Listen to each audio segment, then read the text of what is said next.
एक काजू किंवा इतर ड्रायफ्रुट्सला कीड लागू नये यासाठी त्याच्या डब्यात 3-4 लवंगा टाकून ठेवाव्यात. 2. कोणतेही पीठ चाळताना चाळणीत एक छोटीशी वाटी ठेवावी, पीठ लवकर चाळले जाते. 3. पुरण शिजवताना डाळीबरोबर थोडेसे तांदूळ घालावे, म्हणजे पुरण चांगले मऊ आणि घट्ट होते. 4. डोसा बनवताना डोशाचे पीठ तव्याला चिकटू नये म्हणून कांद्याचा तुकडा तेलात बुडवून चांगला फिरवावा. 5. सॅलड बनवण्यापूर्वी भाज्या आणि फळे फ्रीजमध्ये ठेवावी, छान आकारात कापली जातात. 6. एखाद्या भांड्याला कांद्याचा वास येत असेल तर ते भांडे मिठाच्या पाण्यात बुडवून ठेवावे. 7. पोहे बनवल्यानंतर वरून मॅगी मसाला टाका, कोबी चवदार लागतो. 8. पोहे करताना 1 चमचा साखर घाला, पोहे नरम होतात आणि चवदारही लागतात. 9. चहा पावडर स्टोअर करताना 4 ते 5 विलायचीचे टरफल टाकून ठेवा, चहा स्वादिष्ट बनतो. 10. चिंच पटकन भिजण्यासाठी गरम पाण्यामध्ये 5 मिनिटे भिजत ठेवा, लगेचच भिजेल. 11. मासिक पाळी लवकर येण्यासाठी पिकलेली पपई खाल्ल्यामुळे शरीरात उष्णता वाढते आणि पाळी लवकर येते. 12. ताप आला असेल तर लगेचच पुदिन्याची पाने पूर्ण शरीरावरती ठेवा, काही वेळातच ताप कमी होते. 13. थंडीच्या दिवसात 1 ते 2 तरी लवंग सेवन करा, त्यामुळे सर्दी खोकला होत नाही. 14. कोरफडीचा गर हातापायाला लावल्याने मच्छर चावत नाही.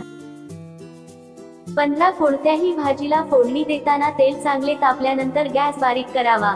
सर्वप्रथम मोहरी तडतडल्यानंतरच जिरे टाका, जिरे मोहरी सोबत टाकली तर जिरे जळून जातात. 16. कुकरची रबरी रिंग व्यवस्थित बसत नसेल तर तिला थोडा वेळ फ्रीजरला ठेवा आणि नंतर कुकरला बसवा, यामुळे रिंग व्यवस्थित बसेल. 17. भाजीची ग्रेव्ही घट होण्यासाठी कांदा भाजते वेळी त्यात 1 चमचा बेसन पीठ टाका, त्यामुळे ग्रेव्हीला छान स्वाद येईल. 18. कोणताही गोड पदार्थ तयार करताना त्यात चिमूटभर मीठ टाका, त्यामुळे चव आणखी छान होईल. 19. महिन्यातून एकदा मिक्सरच्या भांड्यात खडे मीठ बारीक करून घ्या, त्यामुळे भांड्याच्या पात्यांना धार येते. 20. लिंबाचा रस जास्त निघण्यासाठी त्याला थोडा वेळ गरम पाण्यात ठेवावे.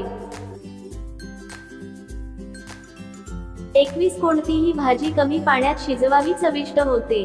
22. लसूण किंचित गरम केला तर साल लवकर निघते. 23. हलव्यासाठी रवा भाजताना त्यात अर्धा चमचा बेसन घालावे, हलवा चवदार होतो. 24. लाटणे फ्रीजमध्ये गार करून पोळ्या किंवा चपात्या लाटल्याने कणिक लाटण्याला चिकटत नाही. 25. दूध उकळण्यापूर्वी अगोदर पातेल्यात थोडं थंड पाणी ओतावे, यामुळे दूध तळाला लागत नाही. 26. गव्हाचं पीठ फ्रीजमध्ये ठेवल्यानंतर काळ पडू नये म्हणून पीठ मळल्यानंतर लगेचच त्यातील काही पिठाचा गोळा बाजूला काढून ठेवा. नंतरून तेलाचा हात लावा, खरतर तेलाचा हात लावल्यामुळेच पीठ काळ पडते, त्यामुळे तेलाचा हात न लावलेलेच पीठ फ्रीजमध्ये ठेवा, त्यामुळे ते बिलकुलही काळ पडत नाही. 27. नॉनव्हेजचे कोणतेही भांडी घासताना घासणीवरती लिंबू पिळून घासा, भांड्यांचा वास येत नाही. 28. भांडे घासताना भांडे खूप कडक वाटत असतील तर त्यावरती पाणी शिंपडून ठेवा, नंतरून थोडीशी रांगोळी घासणीवरती घेऊन भांडे घासा, पटकन निघतात. 29. सुकी फ्लॉवर बनवताना 1 चमचा डाळीचे पीठ मिक्स करा, त्यामुळे भाजी मसालेदार आणि चमचमीत दिसते. 30. रात्री उरलेले पदार्थ खराब होऊ नये त्यासाठी फ्रीजमध्ये ठेवावेत आणि सकाळी गरम करून खावेत. फ्रीजमध्ये पदार्थ कधीही उघडे ठेवू नयेत, याचा हानिकारक परिणाम आपल्या शरीरावर होतो. 31. कोणत्याही प्रकारच्या डाळी वर्षभर साठवून ठेवण्यासाठी डाळी कडक उन्हात वाळवून घ्याव्यात आणि नंतर त्यामध्ये मिठाचे खडे टाकून एका हवाबंद डब्यामध्ये भरून ठेवाव्यात, यामुळे डाळींना कीड लागत नाही, वर्षभर डाळी चांगल्या राहतात. 32. दह्यावरील पाणी यकृत स्वच्छ करते, दिवसातून 1 ग्लास प्या. 33. पेरूच्या सेवनाने आळस आणि डिप्रेशन कमी होते. 34. केळी खाल्ल्यानंतर बद्धकोष्ठतेचा त्रास होत असेल तर केळी खाताना त्यावर थोडे काळे मीठ टाकल्याने बद्धकोष्ठता दूर होते. 35. रोज काही वेळ नेल्स एकमेकांवर घासल्याने रक्ताभिसरण सुधारते आणि केस गळणे ही थांबते. 36 जेवताना अन्नाचा वास घेऊ नये, त्यामुळे अपचन होते. 37 ज्यांचे वजन वाढत नाही त्यांनी रोज काजू खावे, यामुळे वजन वाढण्यास मदत होईल. 38 रात्री आणि दुपारच्या जेवणानंतर लसणाची एक कळी खाल्ल्याने वजन झपाट्याने कमी होते. 39 जे लोक भरपूर साखर घालून चहा पितात ते लवकरच लठ्ठपणाचे शिकार होतात.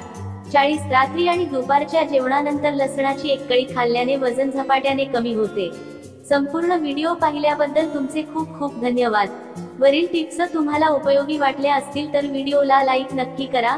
त्यासोबत आपल्या फ्रेंड्स फॅमिली सोबत शेअर करा आणि अशाच नवनवीन माहितीसाठी आपल्या एकवीरा किचन या चॅनलला सबस्क्राईब नक्की करा.